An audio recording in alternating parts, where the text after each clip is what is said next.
What's going on, everyone? My name is Adrian, and today we are talking about our Red Komodo rig.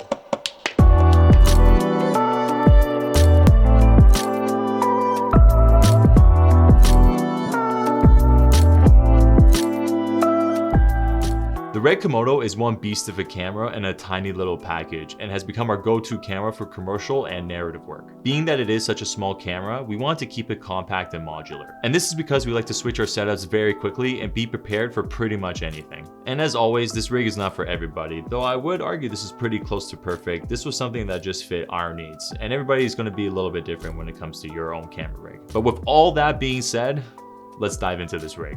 So in this rig, we have the Red Komodo, the 88 Syn Cage and base plate combo, the bright Tangerine top plate, this SmallRig Red Top Handle that has since been discontinued, the SmallHD Indy 7 with NATO Rail attachment, Metabones RF to EF T-Cine Speed Booster Ultra 0.71X, Tilta wireless transmitter mounting bracket, Tilta side 15mm single rod holder, Tilta Nucleus M, the Teradek Bolt 750 LT 4K wireless transmitter, the Tilta Advanced Power Module Type 2 for the Red Komodo, SDI Protection Cable from Alvin's Cables, 99-watt Yin-Chin Micro V-mount battery, and a bunch of tidied up cables with the help of these little sprigs. Wow, you must have a real nice camera.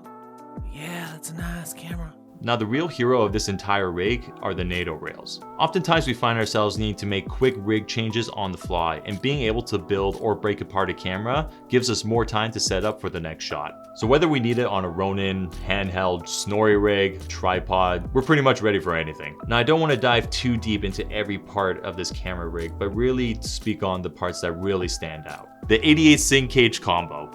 So why did we choose the 88 Syn Cage? Well, this really came with a lot of mounting options compared to other cages that were in the market, especially because there was a lot of cages that had rosette mounts on the camera cage, and we prefer to have that on the riser plate. So that gives us more versatility on the accessories that we can add onto the camera itself, rather than having to strip things apart constantly. Another really cool thing that we opted to get was the RE dovetail plate, and this really helps us to just slide this rig right off the tripod whenever we need to go handheld. And in addition to having this dovetail plate, it really helps us balance the cameras quickly and efficiently. Now, the only thing missing with this 88 Syn Cage was the top plate. So we opted to get this bright Tangerine top plate with the run stop function, only because A, it had a NATO rail, and B, we had the flexibility of having run stop at the front of the camera instead of just the back. The SmallRig Red Top Handle. So this top handle has since been discontinued, and luckily we had one of these lying around, and it just fit our setup perfectly, especially with the aesthetic, considering this is a red top handle. But alternatively, you can look for anything that does fit a NATO rail. The wireless transmitter mounting bracket and side 15mm single rod holder from the FX6. Now, before we get into this, yes, we know there is this new mounting option for the Teradek, and that is this V-lock plate that you can just mount to the side of your camera to quickly disconnect it from the camera, which we will be purchasing soon. But we do have a great alternative solution, and that's this wireless mounting bracket that came from the Sony FX6 Tilta rig. Now, when I used this piece on the Sony FX6, it proved to be much more cumbersome. It really got in the way when I tried to hold the camera with the side handle, and that's usually the ergonomics that you want with that Sony FX6. So we completely took it out, but when we began to rig this camera, we just took the piece and it just fits so perfectly on the side of this camera, so we just kept it there. The only caveat with this piece is when it comes time to breaking down the camera for a Ronin setup, it does require us to unscrew it, so it does give us still that little bit of downtime, but it's a great alternative solution. Now, the other piece I want to talk about was this 15mm rod holder that also came from the FX6 Tilta rig. Now, this is just one of those pieces that didn't quite fit on the FX6 rig as I would have liked it, but fit tremendously well on this Komodo rig. And what this piece is doing is it's holding our Nucleus Wireless M motor on the side. So even if we want to take this whole camera rig off the riser plate, we still have the wireless controller on the camera. So even if we want to put it into a handheld setup, we don't have to worry about recalibrating the lens. But let's face it, you're going to recalibrate the lens anyway. Is that lens recalibrated? Next!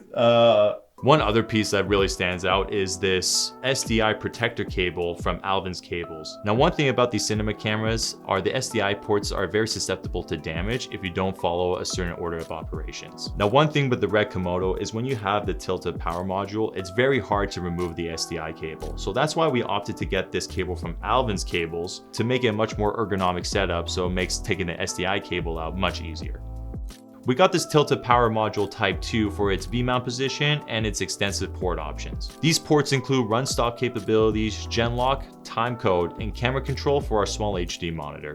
So this monitor comes very handy when it comes to single operation, and we have this monitor mounted on a NATO rail just for ease of use and being able to break this camera down quickly. One thing with this monitor is that it does come with its own cable, but you will have to buy a separate cable in order to get full camera control into the Tilta Power Module Type 2. Another thing we recommend for this monitor is to grab a monitor cage and a screen protector just for a little peace of mind. The Metabones RF to EF T-Cine Speed Booster 0.71x. Being that the Red is a Super 35 camera, we got this 0.71 speed booster to give us full frame capabilities. Not to mention, this gives us an additional stop of light. Now, in addition to the speed booster, we need to get Zach to make a custom mounting bracket just to keep it on the camera. Hold up. Hi. The 88 cin cage doesn't come with it, but you can buy an additional mounting bracket that has a connection point to speed boosters and any other lenses. But the problem with the Metabone speed booster is that the mounting point is way too low. So I had to just take a small piece of aluminum, bend it, and then match the screw holes in the bottom of the speed booster and the bottom of the cage. It's pretty advanced in terms of what people have in access to them, but it worked for us because the RF mount on the actual camera is pretty loose by itself. So we just wanted this peace of mind when mounting our lenses, especially with a focus unit with a rack. Okay, I'm done.